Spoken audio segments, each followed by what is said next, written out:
guys. Today I want to talk about another concept that I've read in the book Impact Players. I'm reading this book, Impact Players, by Liz Wiseman. She was the author of Multipliers, one of the best leadership books I've ever read, heavily influenced my first book. And I'm really enjoying reading this book. I'm reading it with a client of mine who asked me to read the book with her. I suggested Multipliers to her. She loved it. Now we're reading Impact Players together. And I really liked the story so much, I wanted to try my hand at repeating it and sharing it in case, for those of you that aren't going to read the book or get involved in it. It's a really cool story. And it features a man named Paul Forgy. I think I'm saying this right, and I believe that's his real name. Paul is an employee at Target Corporation, and this happened in the last couple of years. This book just came out in the last couple of years. Liz references lots of things that happened during COVID, so that's how we know it's a recent book. And Paul, Target was one of the organizations that Liz did a lot of research at as she studied several organizations to gather this material for her book. And Paul was one of the people she interviewed, worked with, learned a lot about. And the story with Paul was really interesting. So Paul was tasked or asked or invited himself to step up and perfect, improve, enhance, make better the returns process at Target. He had come to his attention that the go backs and the returns, when you want to return an item specifically online, it was a hassle. You didn't get your money for weeks, and it was really blunky and cumbersome. It's not easy. I think an analogy used in the book was Amazon and how easy it is to make a return to Amazon. And that's why you can almost buy with no fear or resistance or hesitation, because if you have to send something back to Amazon, you can get that done in minutes and very effortlessly. And that was not the case at Target. When they did engagement surveys of customers, it was being found that, oh boy, the returns process is an absolute nightmare. And this is really dragging down the opinion of us and our scores. And so it wasn't necessarily Paul's responsibility or his day job to take this on, but he said, I am going to go gather and assemble the people. I'm going to form a committee. I'm going to ask them to join me in this. I need a lot of different people involved. We need the technology team to help us. We need the store managers to help us. We need help on from our digital and online team. And I'm going to have to ask people to join this. And even though they don't report to me formally, I'm going to have to influence and step up and temporarily ask for their assistance and lead them and do that. And so a few things happened as a result of this process. Number one, stood out to me a quote that Paul said after this whole story was told, because he did it very, very well, and the team had smashing success, and the returns process at Target is now forever improved, or at least at the moment, as long as they continue what they've done. But Paul said, you need a lot of relationship to do really big things. And what Paul was saying is that it's too late when you need someone's help and you have to form the committee to go to them and ask for a favor.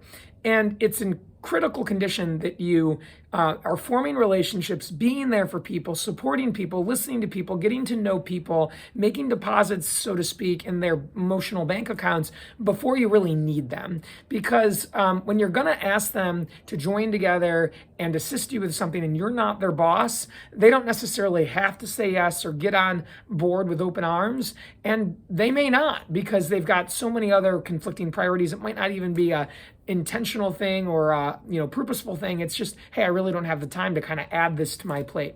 And so I really liked when Paul said that that was one of his regrets, is that he wished he had done that better. But it also seemed that Paul did it well enough that he was able to have success in the situation. But I just loved that quote. You need a lot of relationship to get big things done. So I would ask you that today. How are you forming and building relationships with people that you may not need to leverage yet, but potentially someday you will? And even if you don't need them or won't in the future, isn't it just good to form really great relationships with people and care about them and listen to them and understand them and champion them? I think so. And so what I see is a lot of people at work don't do this unless there's a specific reason why too, or that they just simply like the people. So everyone kind of makes friends at work and, finds people that they like to sit with in the cafeteria at lunch and that they want to socialize with. That's one thing.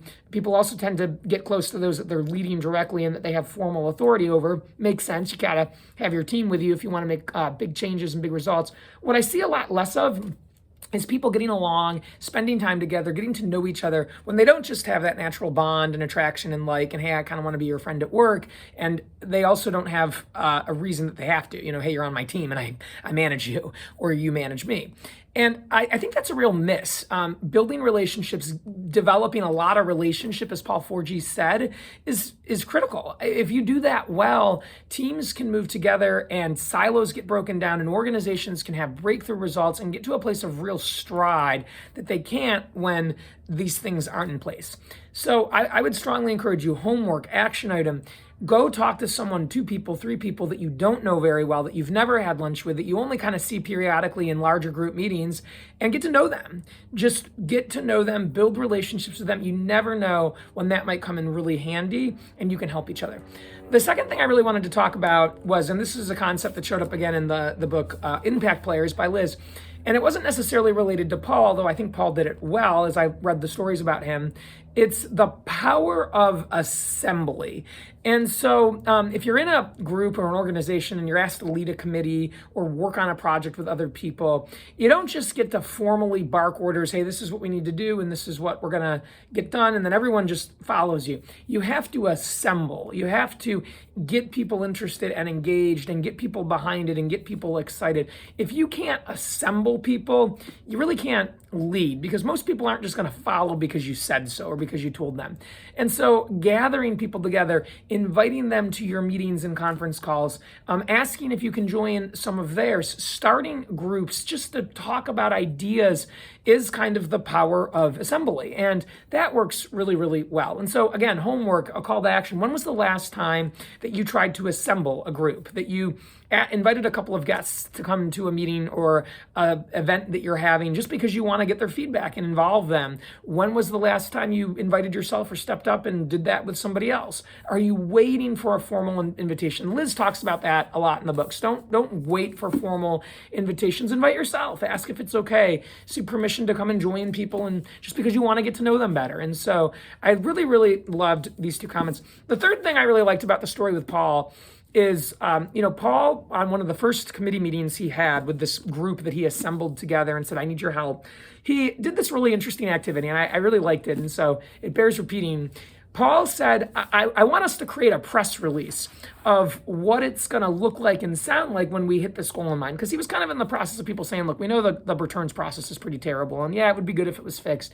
And so they drafted up together kind of like a newspaper article. And it was, banner, or the front headline said something like, Target dazzles and amazes, all of its customer base with vastly improved return process, or organization hits world record revenue and results and customer satisfaction scores because returns process has been perfected. Team of, whoever their names were, did this, and, what customers might say, oh, it's amazing, and I wish I had always had this, and it's the easiest thing ever, said, Barbara Morris, customer at the whatever location.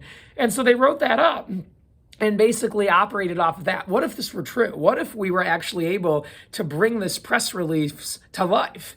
And it kind of served as a vision statement or an end in mind. And I thought that was such a fun idea. If you want to get something done with a team or a committee or a group, how about writing a press release and saying, in 6 months, 9 months, or a year, when we implement this new system, or we merge these 2 groups, or we realign this part of our business, or we have these results, what would it be if it were like a newspaper article? And so I thought that was creative. I thought it was innovative. I thought it was fun, and it got people really, really involved. So don't forget, you need a lot of relationship to get big things done. Don't forget of the power of assembly and how important that is. And don't forget how much fun it is to envision a different and vibrant and more dynamic future and do something creative like putting it into a press release. With that, I really enjoyed these stories. Liz isn't a friend of mine or knows who I am, even paying me to say this, but to Paul Forgy and your team at Target, very impressed with all that you were able to accomplish. Happy I was able to learn who you are through reading Liz's book. With that, everybody make a great day and enjoy.